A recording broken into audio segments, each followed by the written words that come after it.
குமரி கடல் பகுதியில் நிலவி வரும் காற்றழுத்த தாழ்வு பகுதி காரணமாக தமிழகத்தில் தென் மாவட்டங்களில் பரவலாக மழை பெய்யும் எனவும் ஒரு சில இடங்களில் கனமழை பெய்ய வாய்ப்பு உள்ளதாகவும் சென்னை வானிலை ஆய்வு மையம் தெரிவித்திருந்தது. இந்த நிலையில் கடந்த 2 நாட்களாக தூத்துக்குடி மாவட்டத்தில் வானம் மேகமூட்டத்துடன் காணப்பட்ட நிலையில் திருச்செந்தூர் மற்றும் அதன் சுற்று வட்டார பகுதிகளில் அவ்வப்போது சாரல் மழை பெய்து வந்தது. இந்த நிலையில் நேற்றிரவு 9 மணி முதல் திருச்செந்தூர் பகுதியில் இடி மின்னலுடன் கூடிய பலத்த மழை பெய்தது. குறிப்பாக திருச்செந்தூர் மற்றும் அதனை சுற்றியுள்ள ஆறுமுகநேரி, ஆத்தூர், காயல்பட்டினம், உடன்குடி, மெஞ்ஞானபுரம், பரமன்குறிச்சி, குலசேகரன்பட்டினம் உள்ளிட்ட பகுதிகளில் பலத்த மழை பெய்தது. இதனால் சாலைகளில் மழைநீர் பெருக்கெடுத்து ஓடியது. கனமழை காரணமாக சாலையோர வியாபாரிகள் அவதிக்குள்ளாகினர்.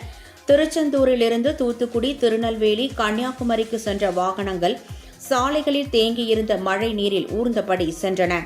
கனமழை காரணமாக வியாபாரிகள், வாகன ஓட்டிகள் என அனைத்து தரப்பினரும் பாதிக்கப்பட்டனர்.